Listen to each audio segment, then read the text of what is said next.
who had tried to listen to the recording on my website, that for some reason it was asking for a password, which it shouldn't, and I thought I had taken it out. So I will try to make sure that it's not in there. So you shouldn't have to have a password. You should just be able to listen to it if you wanted to listen to it again. So we'll see.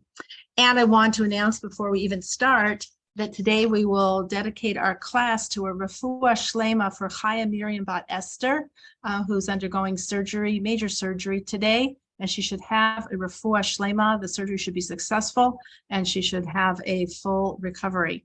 And hopefully all of our learning together, which we'll talk about in just a minute. Actually, we're going to start with something with the power of the group, of what it does. And also, we're not going to have a conversation about it. Oh, Jerry Kernis passed away. Oh, I'm so sorry, Baruch Dynamet. Oh, should be his neshama should have an aliyah. I'm so sorry to hear. Thank you for letting me know. Okay, and it should also be for Shalom for Am Yisrael, for the Jewish people in the land of Israel. And Hashem should strengthen everybody who needs to be strengthened in whatever dimension, physically, spiritually, militarily, emotionally, and as a community, our tzibur, as the Jewish people. It is only our strength as to being together that will make our enemies fall away. We don't wish them ill. We just want them to stop what they're doing. So we hope that that is what will happen. So we will start now with our blessing, and then we will launch into our double parsha of Bahar, Bechukotai, which will bring us to the end of Sefer Vayikra, Sefer Leviticus, for next week's begin of the book of Bamidbar, the book of Numbers. So let's begin with our blessing. Baruch atah Adonai Eloheinu melech haolam, Asher bachar banu mikol ha'amim, venatan lanu et Torato, Baruch atah Adonai noten haTorah. And thank you to all of you who have your cameras on. I appreciate getting to see your lovely faces. So thank you. Okay, this week's parsha is Bahar Bechukotai, which means it is also called Shabbat Chazak. Shabbat Chazak, Chazak, Chazak, V'nit Chazek. We need it. Strength, strength, and let us strengthen, be strengthened by one another, strengthen one another. And the word is nit chazek, and that form of grammar means to do oneself, which means we should strengthen ourselves. So we should be strengthened, we should strengthen one another as well. So in this parsha, double parsha of Bahar Bechukotai, I shared in my email, I was so happy to get to go to a class with, now I'm forgetting his name, sorry, with Rabbi Ephraim Goldberg. Rabbi Ephraim Goldberg at the Boca Raton Synagogue, one of the largest congregations, very successful synagogue, and he gives a parsha class on Tuesday mornings. So Steve and I went, and it was great. And it's so funny, you know, I know him as like a face on the screen, like for Aish or his writing. He's very tall and very slender. It's kind of like when you read a novel and you think somebody looks a certain way, and then it's like, that's not how I thought you looked. So it was just very interesting. And to me, of course, it's like meeting a movie star. I'm like, Rabbi Goldberg. I'm like, thank you for the class. So we were at the shul as well, toiveling, immersing our new dishes in the mikvah. So we were there for that as well. So it's been quite a journey here. As of tomorrow, we need to check out of this extended stay place because they didn't have any rooms, and we were going to have to move out and then move back in Saturday night. Thankfully, through a friend of my daughter-in-law's mother, someone has an apartment that they are renting out in Century Village that's available for us to stay in starting tomorrow until May 29th when we go back to Israel. So rather than going in and out and re-koshering and everything else, we're moving into a kosher apartment starting tomorrow at Century Village so we can be there for Shabbos and davening every day, classes, and start getting to know more people. So I feel like we got a break. So happy. Just wanted to share that with you. That being said, hopefully next Wednesday, I'm not sure what the internet connection, they do have internet and Wi-Fi. Hopefully that will work for us to learn. I'll be teaching then from Century Village, but we'll wait and see. Hopefully it'll all go well. That's what I'm hoping for. Okay, let us get started. Hope you all had a very nice Lag BaOmer and enjoyed the celebration. Parsha Bahar Bechukotai, and I wanted to start actually with the second parsha, I want to start with the parsha of the Hukotai, and this was not from Rabbi Goldberg. This, in fact, was from Rabbi Ben-Zion Schaefer, who was called the Shmooze. Great insights. If you're familiar with him, I really like him as well. And what we're going to talk about is from the section that talks about the blessings and the curses. Blessings and the curses. There are two places in the Torah where there are blessings and curses. These are not rewards and punishments. These are blessings and curses. This is talking about when things will go more easily for us, and when things will be made more difficult based on our performance, based on how we do things. So in this section, I want to turn first to page 709. Page 709. And wait, that's not right. Is that right? Yeah, let's see. Page 709. And it starts, and this is in Behukotai. Which chapter are we in, please? I don't have sure, of course. Chapter 26 of Leviticus. Right, I got that. Okay. Chapter 26, and it's going to be verse 8. Verse 8. Thank you. You're welcome. Sure. And it says, we'll go back up to verse 6. I will provide peace in the land, and you will lie down with none to frighten you. I will cause wild beasts to withdraw from the land, and a sword will not cross your land. You will pursue your enemies, and they will fall before you by the sword. 5 of you will pursue 100, and 100 of you will pursue 10,000, and your enemies will fall before you by the sword, etc. I will turn my attention to you. I will make you fruitful and increase you, and I will establish my covenant with you. What we're going to talk about is that interesting ratio of when it says 5 of you will pursue 100 and 100 of you will pursue 10,000. That's not just being poetic. Let's take a look at what it says and why it's saying that number. If you have your ratios, like a teacher-student ratio, you have a ratio of 5 will chase 100. That's a 1 to 20. 100 you would expect to be 2,000. That would be the same ratio of 1 to 20. Instead, it's 10,000. And it has this like exponential growth of what is the power. So the question has to be asked, why does that work? What happens? How does that happen? So we could posit a lot of different things. You could say, well, when there are more people who are together, they have more energy, they have more kavana, more intention, it's going to launch them into a whole other level of being able to work together because they just have, they're all going to be better, kind of like the team effect. It says that this is true in a normal circumstance, but remember that this parsha is telling us the blessings, and the blessings are considered miracles. So it's going to be miraculous that 5 will go. First of all, it's already miraculous that 5 can chase 100. Never mind the fact that it changes from 100 to 10,000. So 5 to 100, that's already, the odds are off there. Now, those odds should sound, what's funny to us is that's the normal Jewish history. That was 1967. The odds were even more staggering than that. So now we're used to that with Israel. Like, how is it that Israel is this little country surrounded by all of these Arab countries that want to obliterate it, and magically the boundary basically is kept intact? It's wild. So I'll just share with you, we were over at our kids' house, and our grandson, Jordan, who's going to be turning 6, he loves to draw. He's always thinking of things and drawing things. He drew a picture of an American flag. They're in public school. So he doesn't know a lot about Israel. He did ask me the other day, he said, are there more Jews in Israel than Christians? And I said, yes. He said, so if there's a war, the Jews can all go to Israel? I'm like, they could. It's hard to have these conversations. But then yesterday he drew a picture of the American flag that was America. And then he drew like an arrow to turn the page over to draw a picture of Israel.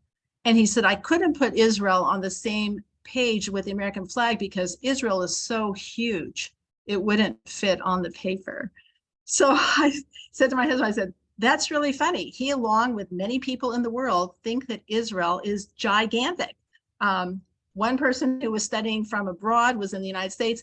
thought actually that, I don't know, they were from, I don't know where they were from. They weren't necessarily so geographically knowledgeable, but they thought Canada was Israel because it was always in the news and it seemed to be so big and it seemed to be so proximate, because why would you be writing about it every single day in the newspaper? They couldn't figure out like where Israel was and what it was. So it must be ginormous. So Jordan said, it wouldn't even fit on the page with the American. It had to be on the back and have its own whole thing because it's so gigantic. So this is the bracha of the Jewish people, is that we have an exponential impact on things as individuals and even small groups. So the question is, what happens? What is that spiritual dynamic that's being mentioned here as a bracha, as a blessing for the Jewish people? So what Rabbi Schaefer describes is, it's called the power of the tzibur. The tzibur is the power of the community. So we know that a minyan, that 10 people constitutes like a microcosm of the entire Jewish people. That already for davening, if you have 10, it's like you have 1,000. Now, obviously, if you have 1,000, it's better than 10, but 10 establishes the community. When you have a tzibur, the more people you have, even if their abilities do not change one iota, and their kavana, their intention, changes not one iota, and they don't do anything different, and there is no change, there is going to be a change because it turns into something else. It's again, going to my grandson, he's big on Lego, and he gets these Lego sets where you have a Lego set, a set within a set, and you can start off building like the life raft rescue something. But then if you add in these other pieces, these little microscopic pieces that kill your feet when you step on them on the floor, when you add these other little things to it, then it turns it into a different kind of a boat until pretty soon it's a Navy rescue boat. It's like, well, all you did was add like these other little pieces. You didn't change anything. You reconstructed and made something else. It says, when the Jewish people are together, we make something else. Remember the kids just have transformers, like you just like reshape it. So it's not quite a transformer because transformers, you didn't add things to it. But for the Jewish people, when you add in more people and they're working together, you could say, well, of course, people are working together and so you're going to accomplish more. It's more than that. It turns into something else. And there is a transformation that allows it to be way more successful than it could have been or should have been given the other numbers. So that's why it's talking, it goes 5 to 100, 100 to 10,000. It doesn't even say, leave it to your imagination what happens. 100 is not that many people. If 100 chase away 10,000, then you get several hundred people, then we're talking, maybe hundreds of thousands. And that is the power of the tzibur. So I thought, especially in this time that we're now, as I said, we're not going to have a conversation about anything, but what's going on in Israel now, and with this, is like when the Jewish people have to be together. They have to be together, and then this dynamic kicks in. When we're not, then we're going to be subject to the normal processes that the rest of the world experiences. So this, particularly for this parsha, so it's interesting that this parsha is this week, as things have escalated, that we need this parsha more than ever, and we really need this bracha. And it doesn't say, one person is going to teach the other how to be a better fighter. It doesn't say anything about anybody improving in anything. It's purely the numbers of Jewish people together, turn it from a little life raft into a huge Navy rescue boat.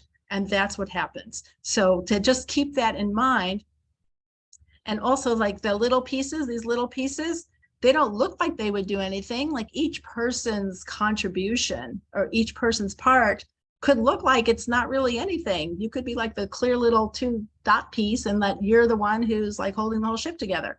So we don't even understand what the part is that each of us plays in making something else. So if we think of ourselves as a part of this thing called the tzibur, of Knesset Yisrael, of the Jewish people, this is what we need to focus on. The power of this is also even more amazing, is that it goes beyond space. So it doesn't say necessarily like, oh, well, if you're not in Israel, if you're not on the ground, then it doesn't matter. it's when the Jewish people are together, when they are linked together, and they have the numbers, like we're all in this together, just like when someone says we're all in this together. So our davening, our Torah study, all of that, the part that we can play in this is part of that tzibor, which is why people, gather together unfortunately, whenever there's a crisis, we come together. Otherwise, say like, what do you think you're accomplishing? That like maybe it makes you feel good that you're doing something, but you're not really doing anything. But we know that we are accomplishing something and that we turn into something else. So we turn into this tzibor, and we should be blessed to have the power of the tzibor by the unity of the Jewish people. Okay. Related to that is something else that has to do with community, which is the influence of the community on each of us. And for that, we're going to go back to Parsha Bahar, the first Parsha. And this is from Rabbi Goldberg. I'm quoting many, many different sources. He was just a wealth of sources. I couldn't even write them down fast enough. So we're going to go back to page 697. 697, when we are talking this week about the Jubilee year, And when we see this, hold on one second. Page 697, this is chapter 25, verses 8 and 9. You shall count for yourself 7 cycles of sabbatical years. That means 7 cycles of 7. And we already talked about 7 last week of the 7 that's talking about the Shemitah years. 7 years, 7 times. The years of the 7 cycles of sabbatical years shall be for you 49 years, just like we're doing 49 days for the counting of the Omer. Then it says, you shall sound a broken blast on the shofar in the 7th month. On the 10th of the month, on the day of atonement, you shall sound the shofar throughout your land. And this shall be, you shall sanctify the 50th year and proclaim, and this is what's on the Liberty Bell, proclaim freedom throughout the land for all its inhabitants. In the Jubilee year, each person returns to their ancestral heritage. Anyone who's an indentured servant is released and goes back home. So the question is asked, why is the shofar blown for that? When do we normally blow the shofar? We blow the shofar on Rosh Hashanah for the holidays. Is why are we blowing the shofar for the Jubilee year? So it's a very interesting, and a lot of the sages say this. They talk about the power of peer pressure. Now, we're not going to talk about merits or not merits of having indentured servants, but an indentured servant was somebody who was working for you to pay off either a debt or to repay something that they had stolen. Okay, and they worked for you, and you didn't have to pay them. They were working off their debt. You had to treat them humanely. If there was a bad pillow and a good pillow, the indentured servant got the good pillow. If you ate, it used to be if you ate white bread and you couldn't give them brown bread. In our day and age, you couldn't give them white bread. You'd have to give them whole wheat. Like whatever you think is the best, that's what the servant has to have. However, it was free labor. It was free labor. So think about, you have this person who is working for you, assuming you have a nice relationship with them, they're doing good work, everything's going great. And then comes the Jubilee year, and you need to let them go. And you need to let them go with presents as well. It says, human beings are kind of wired to not want to give up a good thing. Like, well, I'm not gonna let mine go because mine's different. My situation is different. He likes me. We're working out well together. Nobody will know. And it's not fair. And we start making all these calculations. The shofar was blown to announce to everyone that everyone was going to set free the servants in their homes. It says, what does this do? It says, when everyone is doing something, it makes it easier to do, for better and for worse. So if you were ever a kid and you said to your parents, but everybody is doing it. Everybody is going, everyone has, everyone. And I remember my mother used to say, you just have everyone's parent call me and tell me about that, and then we'll see. So this everyone, and the truth is, it might be everyone.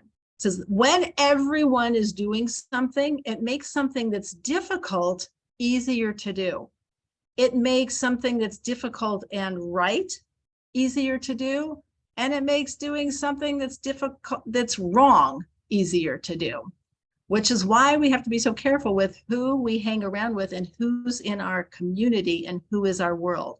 Because basically whatever everybody is doing, or who we identify as our everybody, is going to impact what we do, because it removes the obstacles from us. So I have to say, going to this exercise class, I've been in such bad shape. And I was exercising at home with a little program on my phone. And I have to say, I was kind of schlepping through it. Like maybe, I don't know, I patted myself on my back if I got to 12 minutes or something. I'm like, okay, I'm doing great. Well, that's not really so great. So I'm in a class and there are 20 people and they're going for 40 minutes. So guess what? I'm not going to stop at 12 minutes. Now, I didn't miraculously get in better shape in the past, 5 days. But it was like, well, everybody is going. And I'm looking at some of these people, I'm like, they are a lot older than I am. And I should really be able to kick this up a little bit. So we have an opportunity to shape who our world is, who our everybody is. And that's who we're going to be impacted by. So we want to make it as easy on ourselves as possible, which is why people do things in groups. Weight Watchers, I don't know, since COVID, if people are still meeting, why is it easier to meet with somebody, or to go to a support group, or to go to a class, or to do anything, to walk, exercise? So it's not just for those accomplishments, it's for our spiritual progress as well. So people have chavrusas, they have somebody they learn with, who they're accountable to. Everybody is doing it. And when we can work on that and really, first of all, identify the fact that that's how we're wired, and it's not just kids, and it's not just some people, it's all people. People are wired to respond to their social environment of what everybody is doing. And it will make it easier or easier with whether it's for a good thing or for a bad. Our goal then, obviously, is to find the good thing. So I have to say, I love learning Torah. I love learning Torah, but knowing that I get to share it with you gives me a lot of energy and is very motivating. And someone said, are you going to still keep teaching when you're in Israel? I'm like, yeah, because I need to, because if I wasn't, I'm not sure what would happen to my Torah study, even though I'm in the land of Israel. You'd think it would go up. It wouldn't, because we have a group together and we do this together. And so it just changes the dynamic. So the together dynamic is something we are really supposed to manage. So now we have two things about the tzibor, the community. It makes the power of the community changes our impact exponentially, because it turns us into something else. And we also can benefit from our spiritual growth. And it can also go the opposite way, and we have to be very careful. There's what's called the mob mentality. People do things in a mob environment that they would never do if they were on their own. And we can also do things and find our mob, our group, and find our people doing things that we want to be able to do, is to look for other people who are doing the same thing. So of course I have to put in a plug for the Jewish experience. One of the things that we exist for is to be a venue to offer Jewish experiences in community, so that people have the pleasure, the fun, and the encouragement to be able to do things with other people, because it's easier, and it's more fun, and it's more rewarding, and more likely to actually stick. So this is the power of the community that we're supposed to really access, especially at this time. Okay, any questions just on this before we go to the next piece here at all? Anybody? Okay, all right. The next part has to do with how we rationalize and when we rationalize. And this is on page 703. It has to do with lending money at interest to somebody who is Jewish. So page 703, this is chapter 25, verse 38. Sorry, let's go back. Verse 36.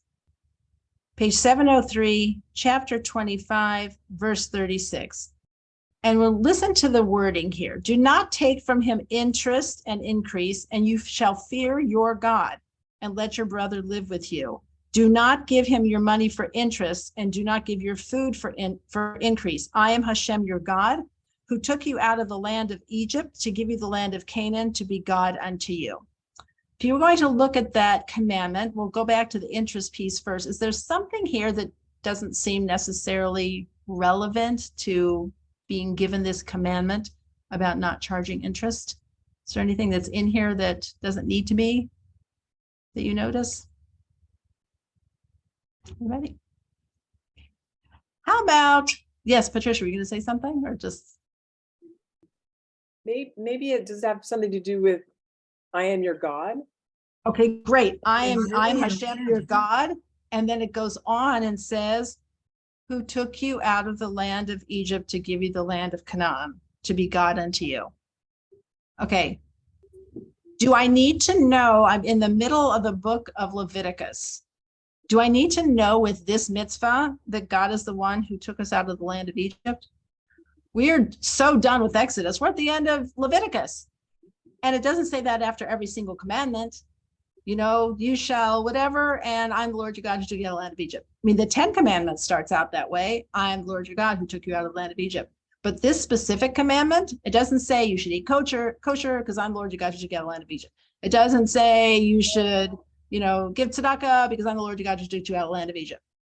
And specifically it says in the first verse, do not take from him interest and increase, and you shall fear your God. You shall have awe and reverence, and let your brother live with you. Why? Where does awe of God and reverence of God come in, specifically on the mitzvah having to do with charging interest? So Beth Ann, yes, and we're going to answer up all these questions. I think it's because when people's financial security is involved, it clouds their ability to make a moral decision. B'diuk, exactly. It doesn't say don't eat cheeseburgers because I'm the Lord your God who took you out of the land of Egypt, fear God. It's like there are different things where we do things and our decisions are triggered from different parts of us. The cheeseburger scenario is honestly, if somebody decides to stop at McDonald's and have a cheeseburger, if somebody came up and said, is that cheeseburger kosher? They would say no. And they might say, but I really love cheeseburgers and I really wanted to eat it. Or I don't really care, but yes, it's not kosher. Nobody would say, well, it's not really cheese and maybe it's made out of oil and really it's not a burger and maybe it's like made out of chemicals and so it's not really a cheeseburger, so it's not even really meat. And nobody would say that because that would just be stupid. Okay, so a person, when it comes to some of the things where we have temptations to go one way or the other, they're based on our physical desires. Like, I want the cheeseburger. When it comes, exactly what Beth Ann said, when it comes specifically to money, we go into the rationalization mode and we make what we want to do kosher. So if somebody said, is that a kosher act, what you just did? We would say, yes, it is.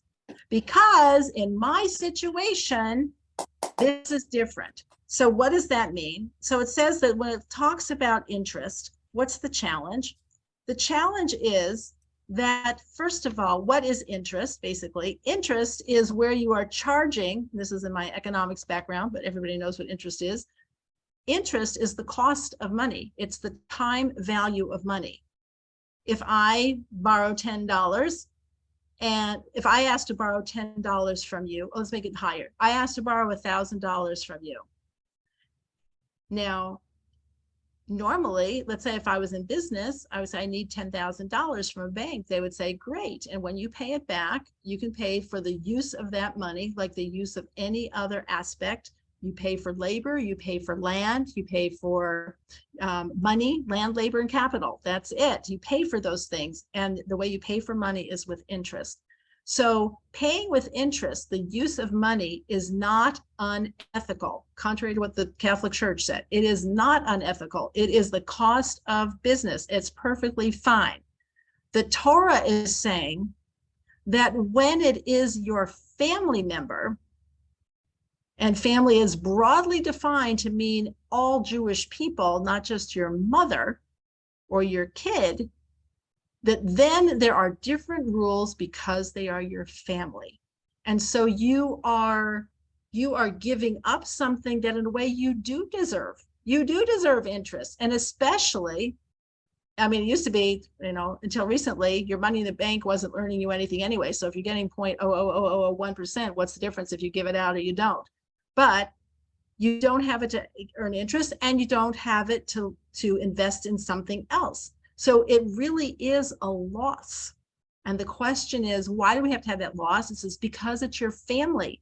It'd be like if your child asked to borrow money from you because I can't make, now I'm not talking about tough love situations where like you're going to pay me and pay me with interest. I'm talking about like we do not charge interest to family members. If you're an investment partner, that's a whole other thing, and that's a whole complicated halachic issue, but we do not charge interest to family members. So what do we do when we want to charge interest?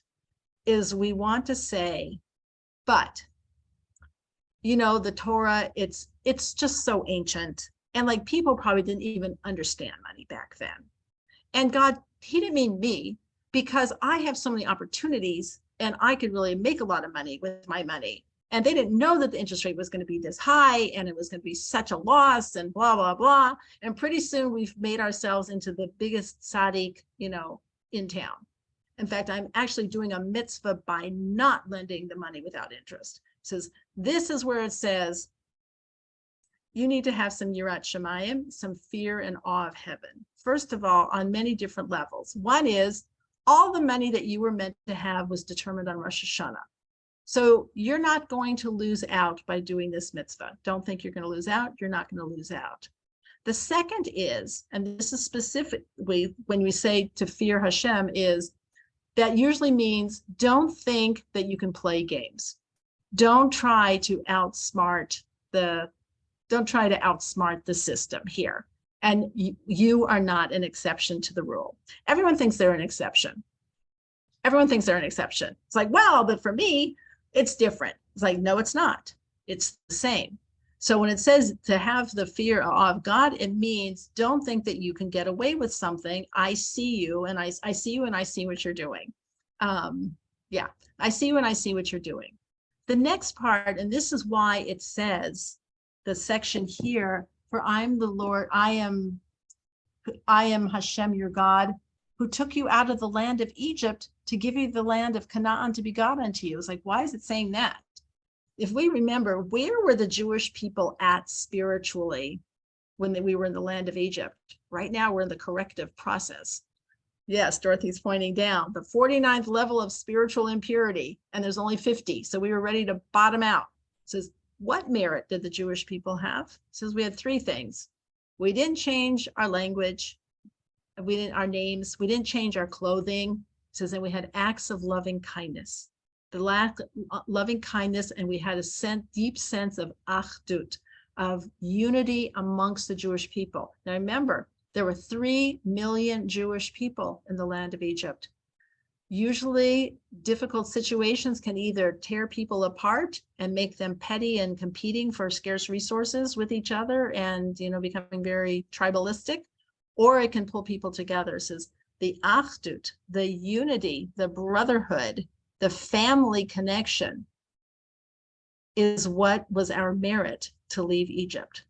So this little sentence here is a reminder. It says, you know why you need to do this? This is your merit. This is why I took you out of Egypt, is because you overcame the temptation to say he doesn't deserve it. He's not really my brother. I'm not sure he said he's my brother. He's not really my brother. I'm not sure he's so Jewish.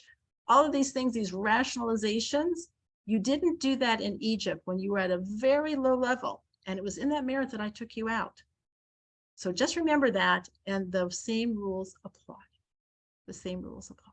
So when we have someone that we can help and loan money. So it's interesting, in Israel, there are banks that are set up. First of all, there are banks that have set up so there's no interest paid and no interest earned, no interest. And there's also banks that are set up, not all of them, there's some, this isn't every bank, It's not our bank. There are banks that you can put your money in that it can be loaned out interest-free to people who need it. So, with a guarantee, and I don't know how that all works, but so people can do this so they can get their money to people. The Jewish people are known for I'm sure you've heard of free loan societies.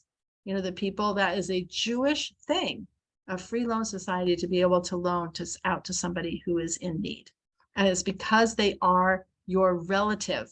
And it's not because charging interest in and of itself is unethical, because it's not. So we're just going this extra mile for a family member. If the world would have understood this over the centuries, how much harm has come to the Jewish people, being accused of being money lenders and all that is just, it's heartbreaking. It really is heartbreaking. Anyway, it was from this parsha here that the Christian world got their distorted version and vision of what it was that people were supposed to be doing with money. Another story. I just want to add this in, which I hadn't planned to tell you, but you may have already heard. I'm assuming you heard, and I know you know that King Charles was coronated last Shabbos. And the shul where we went for Shabbos with our daughter, the Chabad rabbi gave an incredible description of the painful Jewish history in England. We tend to kind of think about the pogroms and everything in Eastern Europe, but England was horrible to the Jewish people. And at one coronation, I forget in what year, the coronation of the king, the Jews were told that they could not come. And they came anyway, and they came bearing gifts for the new king, and they were murdered. They were attacked and murdered, and it set off a whole wave of pogroms. It was horrible. So, and then they were expelled, and there was several hundred years, and they were tortured. Whole communities were destroyed. I mean, it was really, really terrible. We tend to think like the British did that. It's like, yes, not like the whole world, but yes. And now to come to 2023 and have not only the Jewish people there at the coronation, but the chief rabbi, Rabbi Mervis, who was invited by now King Charles to spend the night at the palace with him on Friday night so he could walk to the coronation on Shabbos morning. Had kosher food for him, and they even brought in people so he would have a minyan to daven early before the coronation started. Like, some people, other people are saying, oh, the coronation of the king is an insult to our people because of everything horrible that the British have done in colonization, blah, blah, blah. I totally understand that. It's just interesting. The Jewish approach is never that. It's always like, wow, look how things have changed. Now we're in a different place. I mean, I have no idea how long it lasts or anything like that. But to think that the chief rabbi would be invited by the king to have Shabbos, spend Shabbos in the palace, walk to the coronation, have a minyan, kosher food, and have everything all set.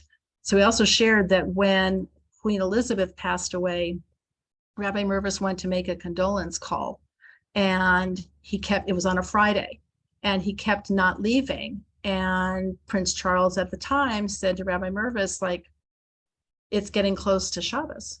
You need to go. And he said, but the royal protocol is that nobody leaves until the prince leaves.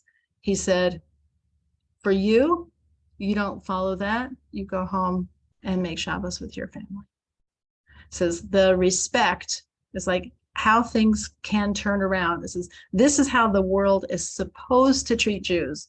It's not triumphalistic. It's not that we're trying to like run the world. It's just this respect for who the Jewish people are and what we stand for when we hold our ground of this is who we are, that the world eventually will come to respect that. So it's just a beautiful display of that this past Shabbos. Really beautiful to see. Okay, let's talk about, so again, cheeseburgers. Nobody's going to say it's not really a cheeseburger, it's not really cheese, it's not really meat, it's not really a bun, it's not really McDonald's, I'm not really eating it, or I chewed it, I didn't swallow it. Nobody's going to say any of that. But when it comes to money, people will come up with every single excuse that they can to do what they want to do with their money, which is just one of the human nature. Again, I so deeply appreciate the Torah, which is obviously God's word and direction for our living reveals to us the deep understanding of who we are as people. It says, other religions are people's thoughts about who God is, and Judaism is God's thoughts about who people are, and tells us like what we should do in order to get it right, pointing out our foibles to us, lest we think that somehow we escaped and we're not normal human beings. Okay, let's go for our last segment here. I want to talk about something that was so beautiful that Rabbi Goldberg shared, and it's also from Bahar. And he talks about going back. One second. Page 701. It talks about verse 20. This is chapter 25. Actually, we'll do verse 19. The land will give its fruit, and you will eat your fill. You will dwell securely upon it. If you will say, what will we eat in the seventh year? Behold, we will not sow and not gather in our crops. God is saying, I will ordain my blessing for you in the sixth year, and it will yield a crop sufficient for the 3-year period. You will sow in the 8th year, but you will eat from the old crop until the 9th year. Until the arrival of its crop, you will eat the old, which means in the 6th year, there will be enough food for the 6th year, the 7th year, and the 8th year until the new food is available. It's like, that is quite a bracha. So some people point to this.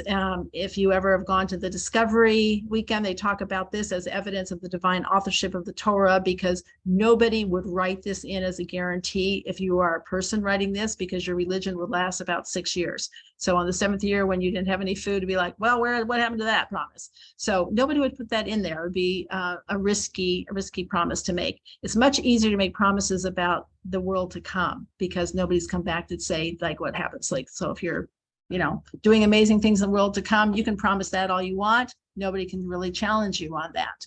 But you don't say something about people's food. Oh, don't worry, you're going to have food. You're going to have enough in the 6th year for 6, 7, and 8 years. Don't worry about it. So the question is asked, why is this conversation in here? Why does the Torah want to record the question of, if you will say, what will we eat in the 7th year?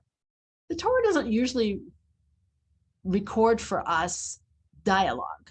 Like, you're going to say this and I'll say this.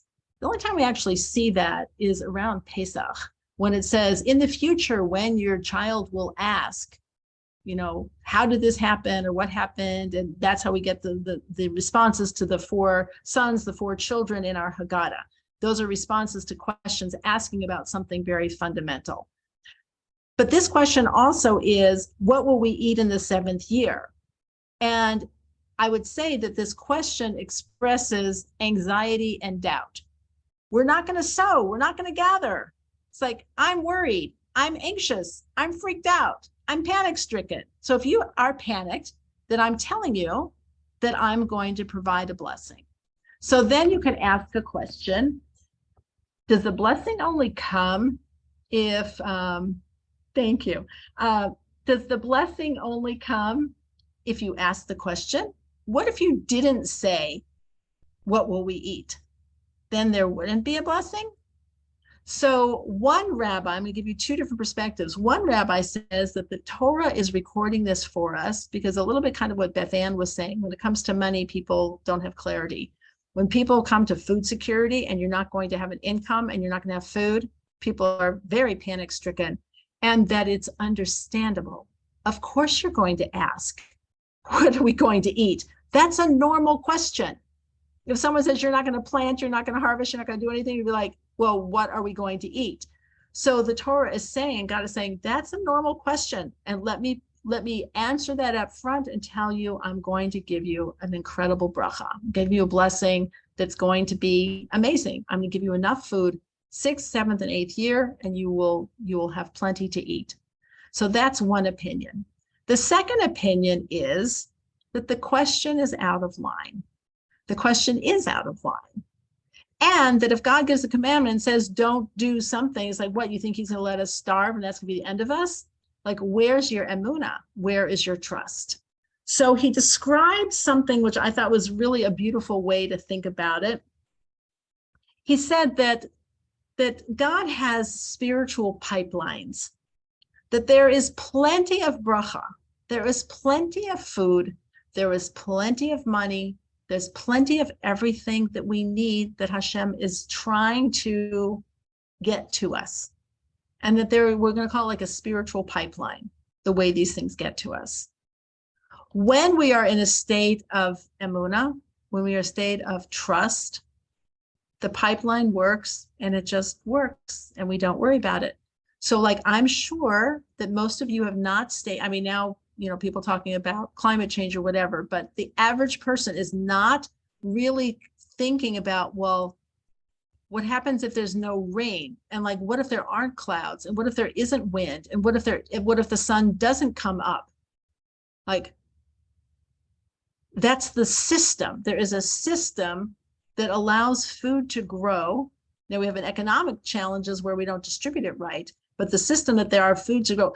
What if the seeds don't? What happens if the seeds don't actually turn into plants? I know I put them in the ground, but what if they don't turn into plants? My mom told me when she was little, the first time she planted seeds, she kept taking them out of the ground and burying them to see if they turned into a plant yet. It's like, well, you can't really do that. The way it grows is it stays in the dirt and then you have to wait. You can't take it out every day to see how it's doing because you're nervous. So just as we think, oh, that's so silly, why would anybody do that? It's like, why are you nervous when God says that you are going to have a Shemitah year, that you're going to have a sabbatical year? It's part of the system. God built it into the system. So the question, he said, and this is actually from a Rav Zushia, says this, that there are highways of brachas, that there's this whole system of brachas, and our doubts and our questions actually puncture holes, and they mess up the system. They mess up the system. It says, if you want it to flow, let it flow. If God said you should work for 6 days and you should rest on the 7th, now you know what you're supposed to do. You shall plant for 6 and rest on the 7th year. You shall work 6 days and rest on the 7th. That's the system. So we say, well, but what will happen? What will I eat? What will I do? Where will my work come from? It's like those expressions of doubt and like, it's not going to happen and what's going to happen and all of that, it messes up the system. And so when that happens is that God needs to send in basically a spiritual engineer to repair the system so that it can work again. So when God says, and if you ask and cause a problem in the system, because I love you, I will send in a spiritual repair and I will make sure that you have enough in the 6th year for the 6th, 7th, and 8th. Because there's an interesting thing. Having enough food produced in the 6th year for the 6th, 7th, and 8th year is a double-edged sword. That means all that food has to be harvested and stored. What are you going to do with it? It's like, okay, great. Now we have like so much work. It's like totally overwhelming. If you wouldn't have asked, you would have had. So it's actually considered, you would have had, it would have lasted. And you would have seen that like a small amount, kind of like we talked about wrapping back to our tzibur, the 5 people would be able to chase 100. 100 will be able to chase 10,000. That you would have had whatever a normal quantity of food, and you would have found it would have lasted you. There would have been a bracha in the food itself. It would have lasted. But since you are expressing this doubt, basically I'm going to dump it on you. I'm going to give you so much food. You're going to have the 6th, 7th, and 8th, and now you're going to have to deal with it. But you don't think you're going to starve. You're not going to starve. One way or the other, you're not going to starve. You can have it the easy way or the more difficult way. If you get the spiritual repair person, angel, it's going to be this other way with this extra bountiful food. Otherwise, it's just going to last. I know I've shared this before in past years, but this was a long time ago. I got my hair cut, what was it, Great Clips or something in near King Soopers. And the woman who cut my hair was from Ghana. And she said, oh, I used to work for a Jewish woman. Now, I get very nervous when non-Jews tell me they used to work for Jewish people because I'm always afraid that they're going to say something about something not good. I'm sorry to say, it makes me nervous. And she says, God blessed her. And everything that came from her was blessed. And the money that I earned, she said, I can't explain it, but the money I earned from her always went farther than any other money I had. I'm like, that's really fascinating. Now, I didn't ask her, we didn't talk about this parsha, we didn't talk about anything. She was like, she perceived it. It's like, so what does that mean? You know, maybe I'm trying to think of like, what would that even look like? Maybe it's like when you go to the store and like all the grapes are good, you know, and there's hardly any stem, or there's hardly any waste, or it's all extra nutritious. And so you need less. I mean, who knows what the bracha looks like? But if you wouldn't have asked, I was giving it to you. I was going to give it to you in a way that would be easy. But since you asked, I'm still going to give it to you, but it's not going to be so easy because I'm actually going to make you have a lot. And then you're gonna have to deal with it. But you will not starve because I'm fulfilling my promise so that you can keep this commandment. So this woman from Ghana was just like, she was just going on. And she goes, yeah, that woman, I don't know. And she goes, and she lit those, she said, I don't know, she lit those candles every Friday night. She lit those candles, and I don't know what that happened. I don't know what that did, but I don't know that she was just a blessed woman, and everything that came from her was blessed. I'm like, thank God. That's exactly what it's supposed to be. That's what it's supposed to be. So every once in a while we see snippets of like, oh, there it is. Here's this moment in time, this place, it's England, the coronation of the king on a Shabbos. And we have this like whole thing play out. It's like, okay, there it is. Or we see the Jewish people, 1967 wars, like, there it is. We're coming soon to Yom Yerushalayim. There it is. And you have a person who sees it with another Jewish person, and they get it, because we're doing the right thing in the right way at the right time, and it all comes together. The Jewish people are meant to function as a spiritual, physical entity that is supposed to transform the world and to illuminate with the world of who God is and how God acts in this world. Finally, there was one more thing I wanted to share with you. Hold on one second, where is it? Oh, okay. Do you mind if we go back to the everyone is doing it? It says when everyone is doing it, going back to that conversation for a moment, it says everyone is doing it. It says, what is our challenge? It says that our challenge is whenever we are make a decision about something. It says God made us as two different entities. We are a spiritual entity and in a physical body. Our physical body has a very loud voice. It has a very loud voice. Oh, I'm sorry. I know it was in conjunction with, I'm sorry. I misspoke. We're going to go to, sorry, I put it in the wrong context. Page 709, the beginning of Behukotai. If you will follow my decrees, page 709, chapter 26, verse 3. If you will follow my decrees and observe my commandments and perform them, then I will provide your rains in their time, and the land will give its produce, and the tree of the field will give its fruit. The words, if you will follow my decrees. So in the Hebrew, it's unusual wording. It says, im bechukotai telechu.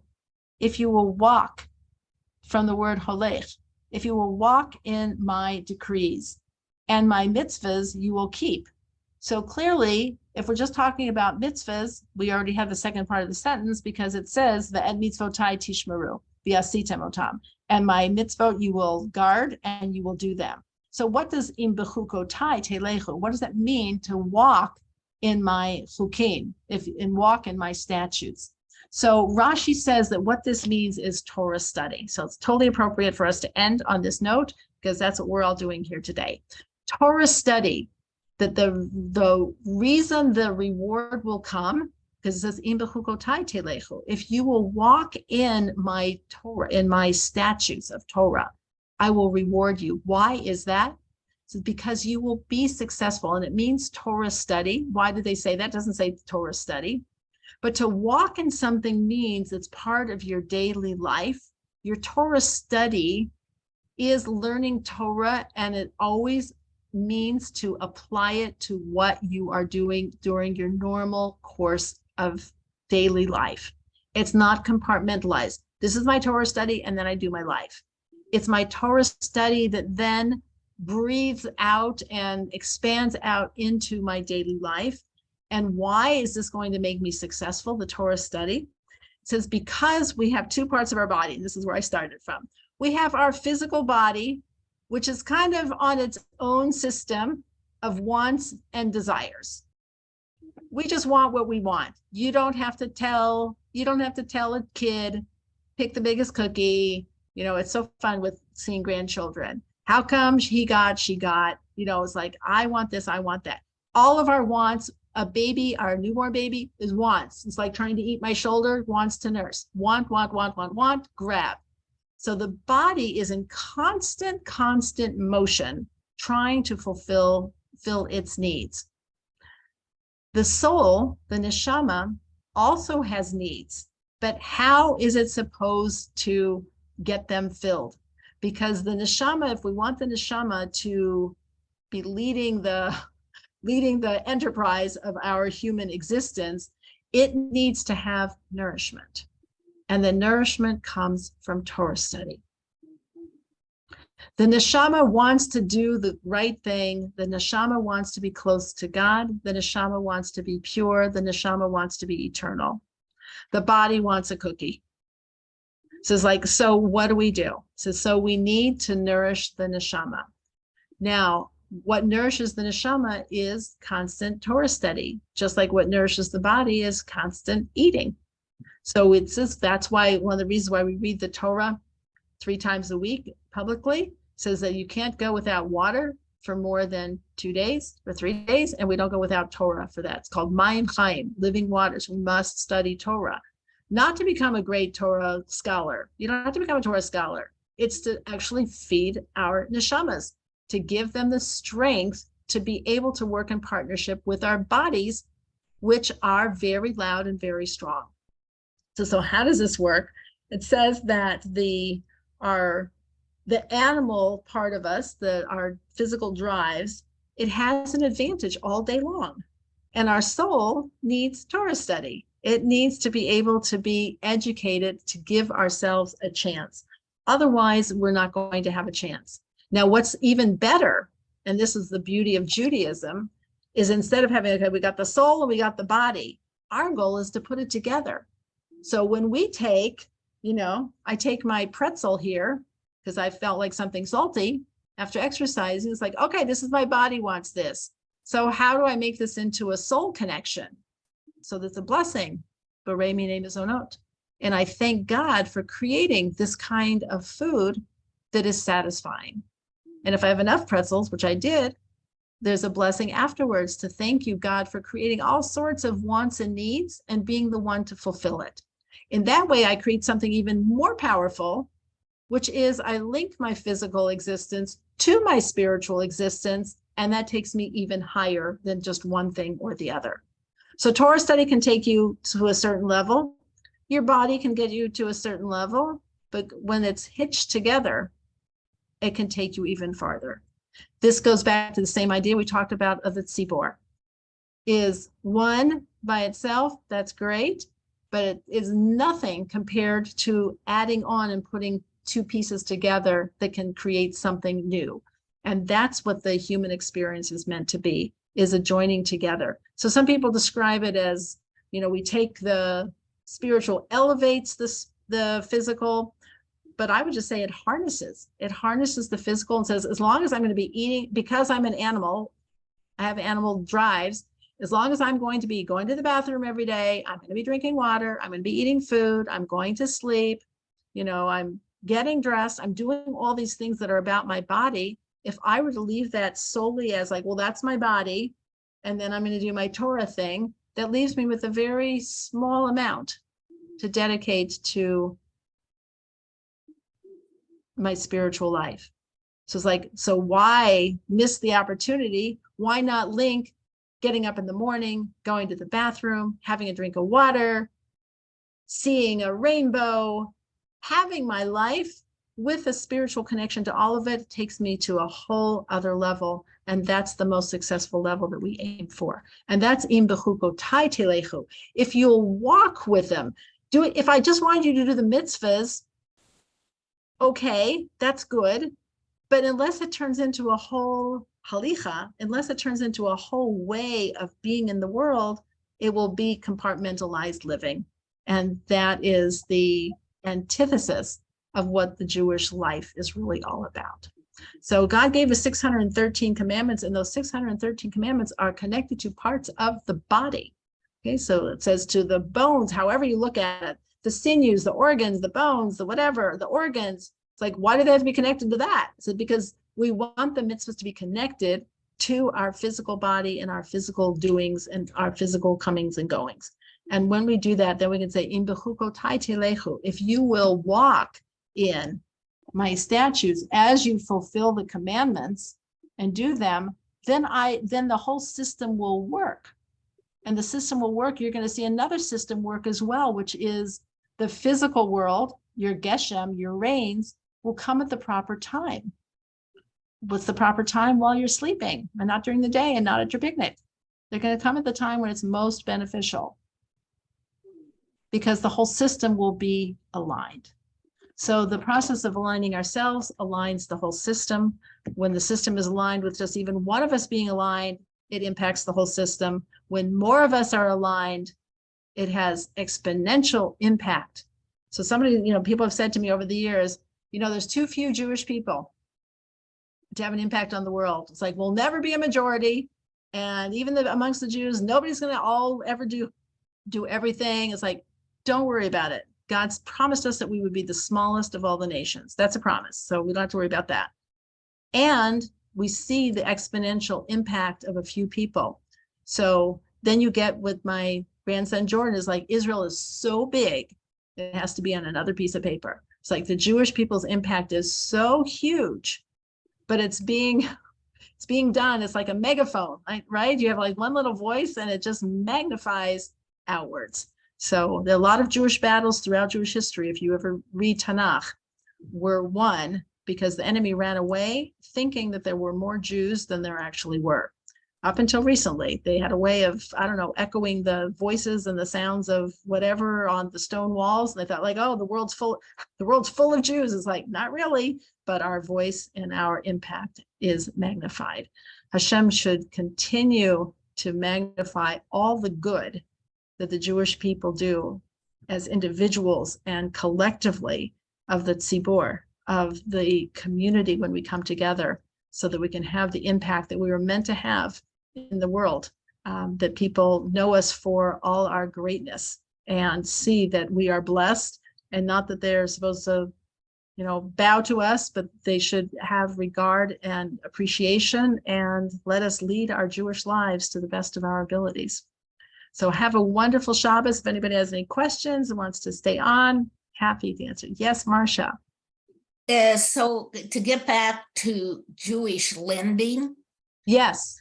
because we didn't have land for so long, we didn't have any of our own land, so we went into business. So we can lend to non-Jews.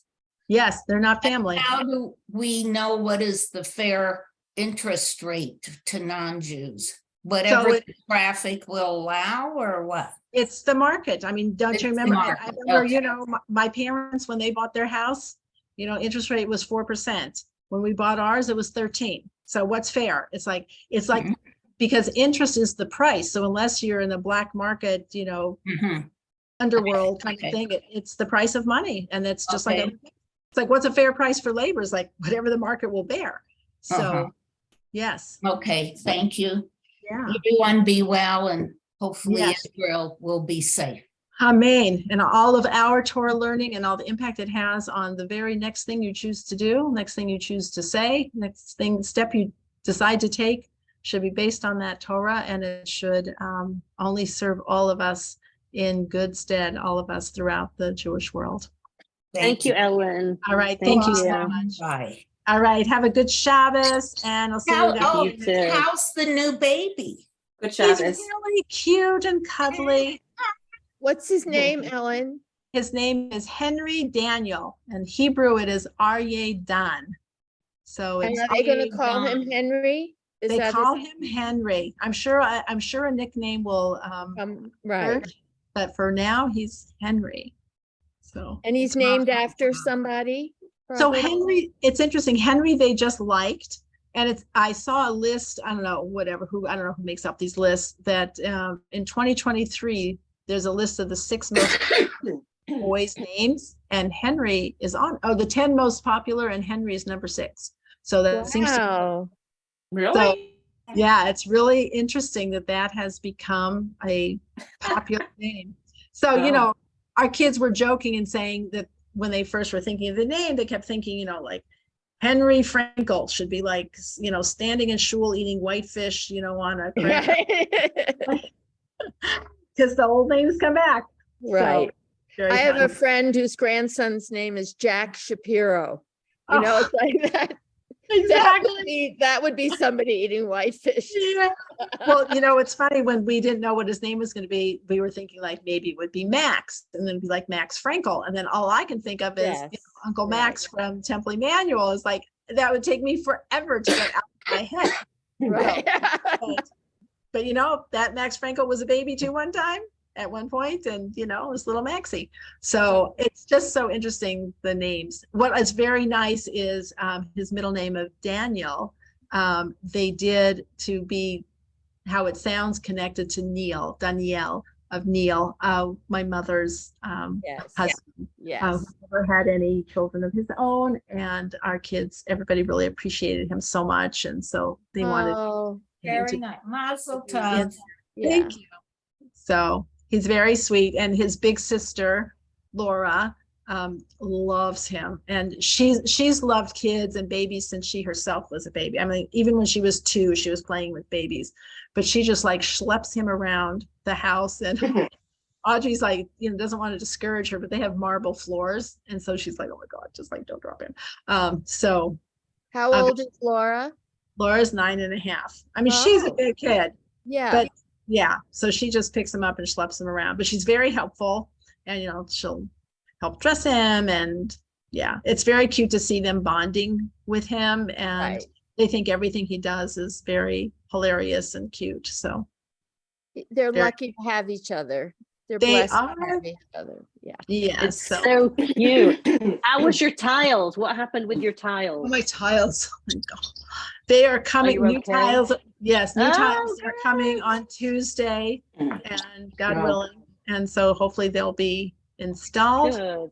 And the old ones, interestingly, they don't take them back. They're just like, it was their mistake. It wasn't our mistake. So they said you can use them for something else or donate them. So I think we'll give them to our contractor and say if he wants to use them for another project, he can use them. So Oh, it's wonderful. Nice. yeah, Very so pleased for you. slowly. Okay. Yeah. Yeah. Good Shabbos. How's Yeah. the B&B? So we're here now, and we're checking out tomorrow, and we'll be in Right. an apartment for the rest of the time. So it'll be very nice to be in a kosher kitchen and to actually be able to cook and go to shul and be in the community. So I have to say, Very the nice. Residence Inn has been very comfortable, and the people are so friendly and very helpful. So it's been nice, but I'll be very That's happy to be wonderful. in a home. You've had so many changes, Ellen. Oh my gosh. So And many changes. And for people who like do not change, it's Right. been very Yeah. tough. Challenging. Yeah. It's very, very challenging. But as I said, these are first world, I won't even call them problems. Right. They Right. are inconveniences. They've been expensive inconveniences, I'll tell you that. But and the bottom line, they've been inconveniences, and it'll just make us appreciate everything when we get it. So it's just so funny because, everyone was like, oh, construction in Israel is going to be so challenging, and this, that, and the other thing, which is usually the story. And that, thank God, has gone so smoothly. And it's Florida that has been the challenge. So, B'sha'ah tovah, God is running the world, and as someone said, some people are very good about God's running the whole world, but I didn't really think he was necessarily running my life. And that's where it's actually harder. It's easier to think God is running the entire solar system than to accept the fact that he's running my individual personal life. Right. I thought I was, but guess what? I'm do what I can do. All right, ladies, it's so nice to see you. Give regards and You too. Thank you, Ellen. Have a lovely Shabbos, Ellen. Take care. Thank you. Bye-bye. Nice to Bye, see you. thank you, Ellen. you. Wait, what did you say, Susie?